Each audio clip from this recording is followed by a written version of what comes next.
Let's get back into previewing college basketball season. We'll try here again to connect with Larry Stewart, head coach at Coppin State. Coach, can you hear us okay? Yes, sir. Can you guys hear We me? got you just fine. Thank you for taking the time for us this morning, Coach. We really appreciate it. Yes, no problem. I appreciate you guys inviting me on. Absolutely. I wonder, you're obviously someone who knows Coppin State as well as just about anyone on the planet, but going through what was clearly a difficult and trying first season as head coach, what did you most learn about the role that maybe was different than your previous times at Coppin in other roles over the years? Well, it's just a simple fact that you're not dealing with the same type of players. Like the whole um, game of basketball has changed, and so you can't assume that they know. You have to always be in a teaching mode, and so that was probably the biggest lesson that I've learned from last year. That you have to teach everything. You just can't assume that they know. You, I know that it was on top of everything that comes along with a first year as a head coach. You all went through an awful lot injury wise a year Okay. ago. How different do you feel about this group going in? I guess one, how healthy is this group going into the season, and how different do you feel like it is, after all of the trial and tribulations that you went through last year? It's funny that you say that because I still have a couple guys who actually are not cleared from the Mm, roster last year, mm. so they're still working through treatment and trying to get cleared. And then I just had another few guys that went down who are just really coming back, and so just well, I mean, listen, that is just part of the game. Like it's just it's unfortunate that it hit us the way that it did. But it's a part of the game of basketball. Injuries are a part of it, and so you just have to, always have that next man mentality, up and just hope for the best that guys can get treatment and get back out there as soon as they can. Do you need us to send our producer over to burn some sage, or something like that, Coach? Something to try to exercise the demons over there. We'll do whatever you need. We'll send him over and try to help you Do out. you see this right here? You see that right there, right? I burn it every day. So I appreciate it. If I need some more, I'll most definitely give you guys a call. But I'm already on top of that. That is if so great. if there is any kind of silver lining to having had the situation last year, there was obviously plenty of opportunity for guys like Ryan Archie and Cameron Sparrow to establish themselves and soak up a lot of experience. How much better off do you feel like those guys are, and how much are they kind of the foundation for what you guys want to do moving forward? Well, first and foremost, it helped them out tremendously. Like they were thrown into the fire, right from the beginning, and so they learned a great deal. I thought they grew, throughout from the beginning of the year to the end of the year. It was just unfortunate that Cam got kind of like hurt during the end of that year, and he's still trying to, one of the guys that is still fighting to come back right now. But he's on the right track. And so, but yeah, those guys that grew and they came in with a different attitude, a different mindset of understanding that, what it takes to be a good player playing Division I basketball. And so their bodies are a little bit different. They're a little bit more vocal right now. I still think they need to, step that up a little bit more, but they most definitely are looking forward to being, getting into that leadership role. You bring in a duo from out at Allegheny College, Maryland natives, and I'm going to make sure it's Cameron and Karan Brown. Yes, sir. And a unique opportunity to bring a couple of brothers in. What is it that you saw in those guys, and how will they add to your backcourt depth this season? Well, the very first time I went out and I saw Cameron play, I just thought that he was a throwback point guard, who was really could look to run a basketball team. And the passes that he was making when I saw him, I said, this is someone who I need to have in my program. He just seemed to see the game three steps ahead, and that's what you need out of your point guard. And so that's what made me excited about bringing him into my program. And his brother Karan is just simply, they're twins, and so they're inseparable. And so I like his. Cameron is a little bit of the quiet one, and Karan is the loud one. And so, I thought that that would help also with what we were trying to do with this team to have someone who was vocal and wasn't afraid to speak up. Larry, we just had Jim Ferry from UMBC on. We were talking about Yes. sort of the intentionality of non-conference scheduling and trying to keep things maybe a little closer to home and not have to wear yourself out. And I know you guys have to play. The reality is that you have to play a ton of road games, but you've Yes. also got it to the point where you're not flying all over the place. And how much how intentional is that on your part?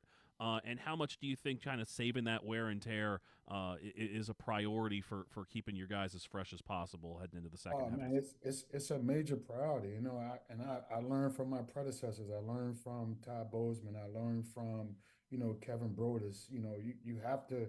There's no way around having to play the games, but there's most definitely a certain way that you can go about doing it. There's enough local major and mid-major programs in this area where you don't have to wear and tear your team out.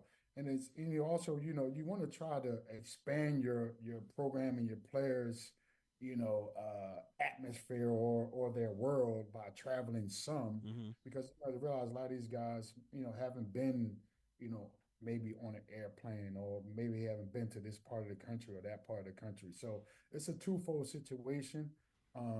This year, like I said, we're going to play Wake Forest. We go down. We're going to play Miami, and that's pretty much basically our only two flights that we have for the year. Everything else is basically a bus ride, here or there. And so you have to find come between that fine line, because most definitely you don't want to wear them out for what's really really important. That's the MEAC conference. Well, I'm sure none of your guys are going to complain about having to go to Miami in Yeah, the middle of right. in November. Yeah, So, I'm not going to complain either. He is Coach Larry Stewart from Coppin State. He and his sage are with us here on our Sure. college basketball preview show. Coach, but besides health, like what else does this team need to do?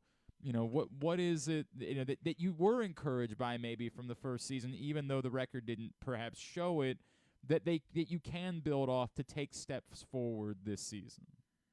Well, one thing that I preach to my guys is that the game of basketball is won and lost by the little things that you do in between the lines. And so, as I go back and review film of every game last year, I say, you know what? If we'd have done these little things in this game at this particular moment, the game could have changed, right? And so it's about the little things and harping on how important that is. Like, how important is boxing a guy out? How important is just talking? How important is just sprinting through to set a screen? Like all these things are the difference between winning and losing basketball games. And I felt all last year that we were just not good for the majority of the moments during the basketball game at being the best at doing the little things. And so that's what I'm taking into this year. We have to be the best at doing the little things. We can't not let the little things hurt us.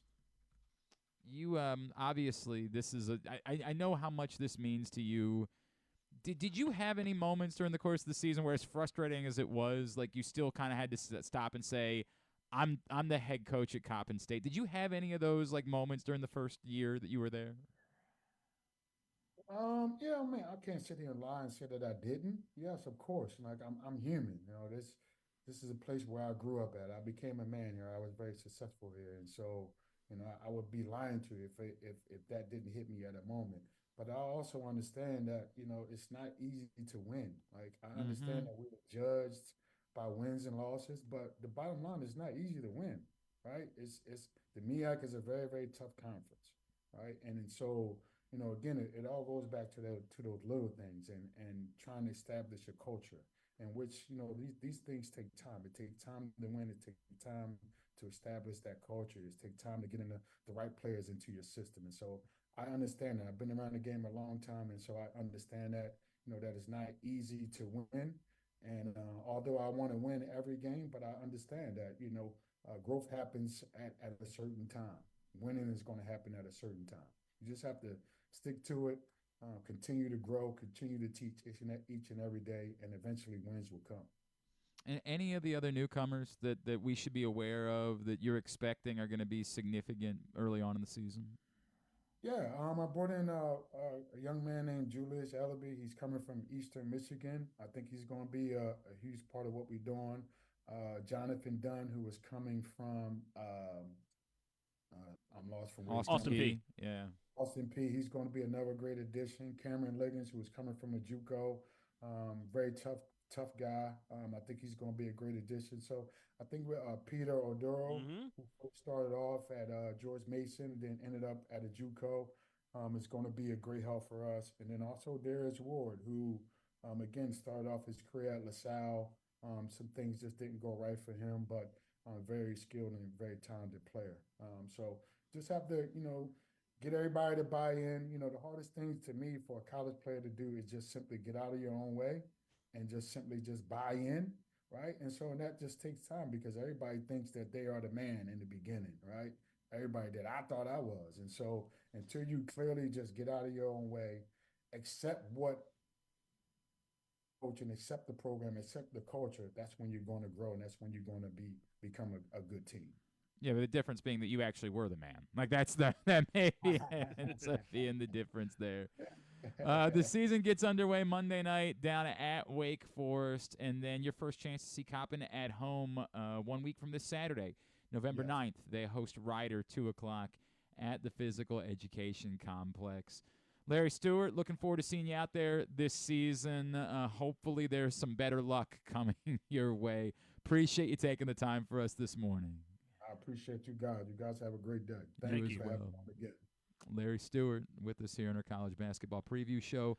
Thumbnail on Coppin. Well, injuries might be an issue again, Yeah. right? Like I mean, and not having a guy like Cameron Sparrow, maybe not initially out of the chute. I know Zahari Harrison was another guy we didn't. The fact that he wasn't talked about it suggests that and I know from talking to Larry back in August, I guess it was, that he was still on the mend at that point. So, let's face it, the important thing for them is, what can you be once January 4th or so rolls around and you're starting conference play. So, I do think that they do play an ambitious schedule, but at the same time there are opportunities. This is a team that beat UMBC last year.